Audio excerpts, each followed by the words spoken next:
আসসালামু আলাইকুম।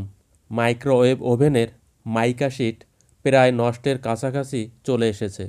তো এই মাইকা শিট ছাড়াও মাইক্রো ওভেন ঠিকমতো চলবে, কিন্তু এই মাইকা শিট সেফটির জন্য ব্যবহার করা হয়। যখন খাবার গরম করা হয় তখন খাবারের যে ময়েশ্চার বা পানি জাতীয় কোনো পদার্থ ম্যাগনেটনের কাছাকাছি যাতে না যেতে পারে, সে কারণেই মূলত এই মাইকা শিট ব্যবহার করা হয়। এটা অনেকটা নিরাপদ এবং ফায়ার প্রুফ। তো মাইকা শিট কীভাবে খুলতে হবে দেখেন, এখানে 4টি গ্রুপ রয়েছে। আস্তে টান দিলেই এই গ্রুপ থেকে খুলে আসবে।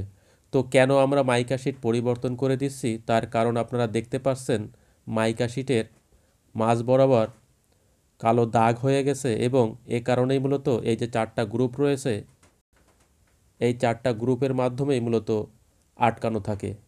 তো এটাকে মাইক্রোওয়েভ গাইড প্লেটও বলা হয়। তো ম্যাগনেটনের এক অংশ দেখা যাচ্ছে যার মাধ্যমে মাইক্রোওয়েভ মূলত খাবারকে গরম করে থাকে, এই যে ম্যাগনেটনের বাহিরের অংশ, এবং ম্যাগনেটনের কানেক্টর দেখা যাচ্ছে। তো আমরা এই ম্যাগনেটনটি একটি মাইক্রো ওভেন থেকে পরিবর্তন করেছিলাম।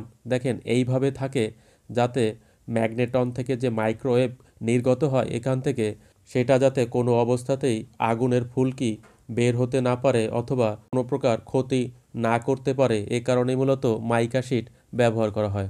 তো আমরা মার্কেট হতে একটি মাইকা শিট নিয়ে আসছি, যেটা কেটে ঠিক একই মাপের আরেকটি মাইকা শিট আমরা তৈরি করে নেব।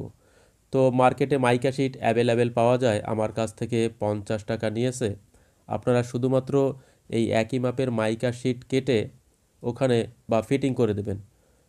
ঠিক ওখানে ঠিক যেভাবে ছিল ওইভাবে আপনারা ফিটিং করে দেবেন।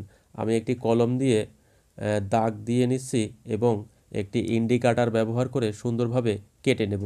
ঠিক যতটুকু সাইজ রয়েছে আমি ওই সাইজেরই একটি মাইকা পেপার তৈরি করে নেব।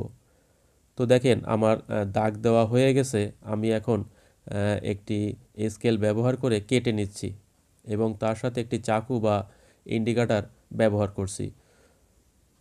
তো মাইকা শিট কেন পরিবর্তন করছি আপনারা দেখতে পাচ্ছেন, মাইকা শিটের মাঝ বরাবর একটু কালো হয়ে গেছে, ওই স্থানটুকু একটু দুর্বল হয়ে গেছে, ফলে ম্যাগনেটন থেকে নির্গত যে মাইক্রোওয়েভ তা সরাসরি যদি খাবারে চলে আসে তাহলে আগুনের ফুলকি তৈরি হতে পারে।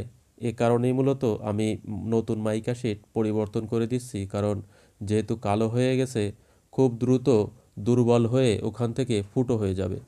তো মূলত মাইকা শিট ফায়ার প্রুফ এবং ক্ষতিকর যে পদার্থগুলো থাকে সেটা বাধা দেয়, খাবারে যেতে বাধা দেয়, বা খাবারের যে ময়েশ্চার বা কোনো তরল পদার্থ থাকে সেটা মূলত ম্যাগনেটনের দিকে যেতে বাধা দেয়। তো দেখেন 4টি গ্রুপ কাটা রয়েছে, এই গ্রুপের ভিতরে আমি সুন্দরভাবে মাইকা পেপার বা মাইকা শিটের গ্রুপ 4টি ঢুকিয়ে দিয়েছি। তো কাগজ যেভাবে কাটতে হয়, একটি মোটা কাগজ যেভাবে কাটতে হয়, ঠিক একইভাবে মাইকা শিট কেটে আমি ফিটিং করে দিয়েছি এবং সুন্দরভাবে ফিটিং হয়ে গেছে। তো আমি এই পর্যায়ে একটু পানি গরম করব যে আমার কাজ সম্পূর্ণভাবে কমপ্লিট হয়েছে কিনা, সম্পূর্ণভাবে শেষ হয়েছে কিনা সেটা পরীক্ষা করার জন্য আমি একটু পানি গরম করে নিচ্ছি। যেহেতু আমি ফিটিং করে দিয়েছি, আমার ম্যাগনেটন বা মাইক্রোওয়েভ ওভেন সুন্দরভাবে কাজ করবে। দেখেন অল্প সময়ের ভিতরে আমি পানি গরম করে দিয়েছি। আজ এখানেই বিদায় নিচ্ছি, সকলে ভালো থাকবেন।